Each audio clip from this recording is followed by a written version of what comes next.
দেখো রোশনাই, গৌরীমা তো কলকাতায় থাকে, ও তো বারবার এখানে আসতে পারবে না, কিন্তু তুমি এখানেই আছো, তাই যে কোনো সময় কাজে তোমাকে ডাকতে পারে। আর দেখো, হোয়াট আই বিলিভ, এইভাবে কাজের সুযোগ হাতছাড়া করা উচিত নয়। কখন কে কিভাবে কাজে লেগে যাবে, ইউ নেভার নো। এক্স্যাক্টলি রোশনাই, আমি যাব, তুমিও চলো। রোশনাই, একটু হাসো, স্মাইল প্লিজ।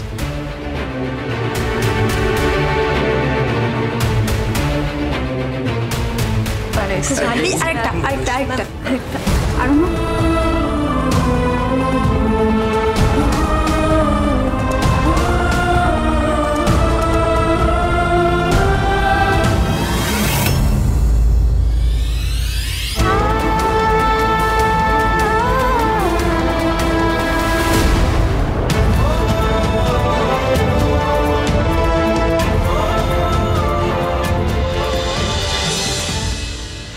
দেখো তনুশ্রী, তোমার মেয়েরা শিক্ষিত, তাদের একটা রুচি আছে, থাকাটাই স্বাভাবিক।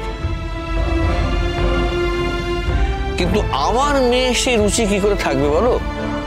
যে ছোটবেলা থেকে দেখে আসছে তার বাবা গরিব বলে বাড়ির লোকেরা তাকে হ্যাটা করে, যে দেখে আসছে তার মাকে বাড়িতে রান্না করতে হয়, কাজের লোকের মতো থাকতে হয়, সেই মেয়ের রুচি তো একটা বস্তির ছেলে কি ভালোবাসবে? সে তো আর রাজপ্রাসাদে বিয়ে করার স্বপ্ন দেখতে পারে না, তাই না? আমরা কোন কথা নিয়ে কথা শুরু করলাম আর তুমি কথাটাকে কোথায় নিয়ে যাচ্ছ? হ্যাঁ, আর এই কথাটা বারবার বলছো কেন? তোমার বউকে, মানে আমার বৌদিকে এই বাড়িতে কাজের মেয়ে হিসেবে থাকতে হয়েছে? ওসব কথা বাদ দাও না। যার স্বামী রোজগার কম তাকে তো সেভাবেই খেতে হবে, আমার কোনো অসুবিধা হয় না। আর তাছাড়া আমি তো মেজোর মতো এত শিক্ষিত নই, যে যেরকম কপাল নিয়ে এসছে তাকে তো সেরকমই পেতে হবে। আমার কোনো দুঃখ নেই গো।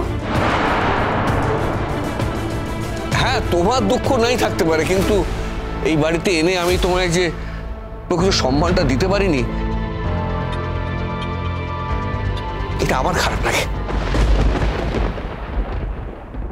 আরণ্যক, আপনার সাথে আমার কিছু কথা আছে।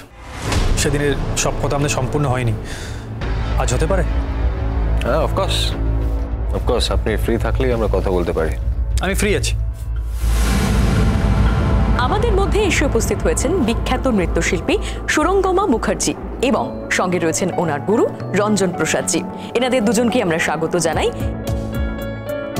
এবং এনাদের হাত দিয়ে আমরা আমাদের অন্যান্য প্রতিযোগীদের হাতে আজকে পুরস্কার তুলে দেব এবং আমাদের উইনার আর রানার আপকে আজকে পুরস্কৃত করতে এই মঞ্চে এসে উপস্থিত হবেন আমাদের অনারেবল সিইও। আমি সকলকেই অনুরোধ করছি, প্লিজ আপনারা একটু মঞ্চে আসুন।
ম্যাম, আপনারা প্লিজ একটু বসুন।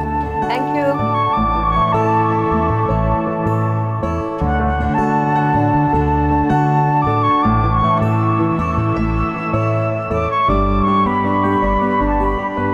এবার আমাদের মধ্যে ডেকে নিচ্ছি রানার্স আপ রোশনাইকে।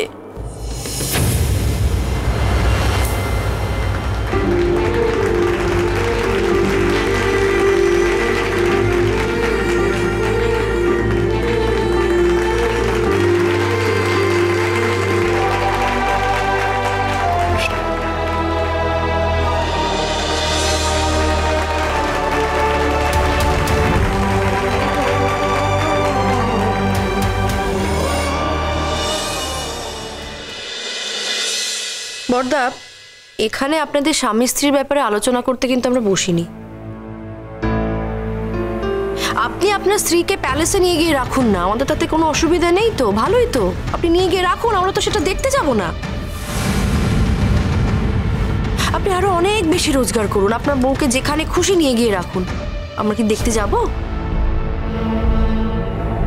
সেইটা যদি পারতাম তাহলে কি তোমার এতগুলো কথা বলার কোনো প্রয়োজন হতো তনুশ্রী? আর দেখো, ওই রোজগারের সঙ্গে সম্মান, হ্যাঁ তোমাদের মনে হতে পারে রোজগারের সঙ্গে সম্মানের একটা সামঞ্জস্য আছে, কিন্তু আমার সেটা মনে হয় না। এসব কথা তুমি কেন বলছো বড়দা? দেখো, আমরা ছোট থেকে জানি যে এই বাড়িতে বড় বৌদি সারাদিন ধরে খেটে মরে সমস্ত ঝক্কি একা সামলায়। আর বড় বৌদি ঝক্কিটা সামলায় বলেই এই বাড়িতে অনেকে পায়ের উপর পা তুলে জীবনটা কাটিয়ে দিতে পারে। আর তুমি তুমি কি দায়িত্ব কম পালন করেছো নাকি? আরে বাবা, কম রোজগার করা মানে কি বাড়ির দায়িত্ব পালন করা নয়? ছোট থেকে দেখে এসেছি বড়দা, এই বাড়ির সমস্ত কাজ তুমি করেছো। সে বাবাকে ডাক্তার দেখাতে নিয়ে যাওয়া হোক বা মাকে তীর্থে নিয়ে যাওয়া হোক, বাড়িতে যে যখন যা বলেছে তুমি তাই করেছো। এটা কি কম দায়িত্ব নাকি? আরেকটা কথা বলছি, আজকে তোমার যদি স্যাক্রিফাইসটা না থাকতো, সারা জীবন যে স্যাক্রিফাইসটা তুমি করেছো, তাহলে মেজদা আজকে এত বড় জায়গায় যেতে পারতো না, এত বড় পজিশনে যেতে পারতো না। তোমার জন্যই হয়েছে, তোমার স্যাক্রিফাইসের জন্য। ব্যাস, প্লিজ শুরু। এই নিয়ে কথা বাড়িও না। এই নিয়ে এখানে বসে আমরা কথা শুরু করিনি। কি জানি বাবা, সত্যি কথা বললে তোমরা কেন মেনে নিতে পারো না আমি তো বুঝতে পারি না। যাকে তোমরা যখন সকলে বলছো, আমি লালনের সাথে কথা বলে দেখবো আরেকবার। না না না, আমরা কোনো কথাই কারোর সাথে বলতে বলিনি তোমাকে। প্লিজ মা, বাবাকে জানিয়ে দিও এই বাড়িতে আমাদের পক্ষে থাকা সম্ভব না। না, তুমি চলে গেলে আমি জানি তো, আমি জানি দরকারের সময় তোমার এই ছেলেকেই মনে পড়ে, কারণ তুমি জানো এই বাড়ির বেশিরভাগ খরচ আমিই করি।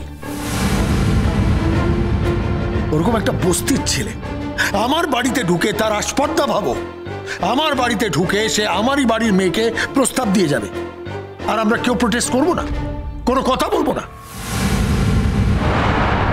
বলছি, রোশনাই যে আদিত্য কাপুরের সাথে এভাবে মেলামেশা করছে, আপনার কি মনে হচ্ছে আদিত্য কাপুর ওকে বিয়ে করবে?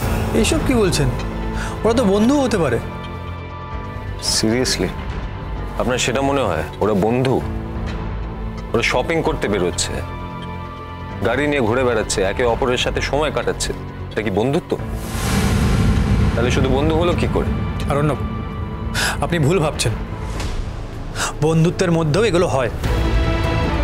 আর যদি মেনেও নি ওদের মধ্যে বন্ধুত্ব থেকেও বেশি কিছু আছে, তাতে ক্ষতি কি? আদিত্য কাপুর অনেক ফেমাস, উনি একজন এস্টাবলিশ সুপারস্টার। বিখ্যাত হওয়াটা কি সব স্যার? ওর নামের চেয়ে বেশি বদনাম আছে। আরণ্যক, আমি যতদূর রোশনাইকে চিনি, ও নামের পিছনে ছোটার মেয়ে নয়। ওর কোনো লোভ নেই। ও কাউকে সিঁড়ি তৈরি করে উঠবে না। রোশনাই মানুষ চেনে, ও কোনো ভুল কাজ করবে না। আর এটা তো আপনিও মানেন। সেই আমারই ভুল, আমি ওকে ভুল বুঝেছি।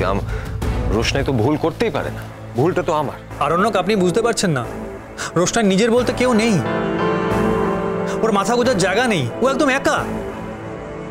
আর রোশনাইকে নিজের ব্যবস্থা নিজেকেই করতে হবে, ও বাচ্চা নয়।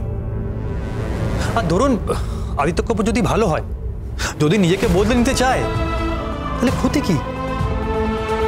আর যদি এসব করতে করতে ওদের একটা সম্পর্ক তৈরি হয়, দোষটা কোথায়? দোষ আছে স্যার, দোষ আছে, আমি বলছি দোষ আছে। এতে ওর ক্ষতি হবে, কেন সেটা আমি বলতে পারবো না। কোন ক্ষতির কথা বলছেন আপনি?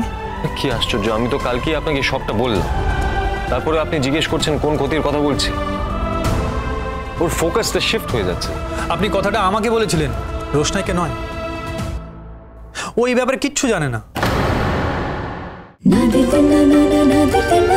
রোশনাই।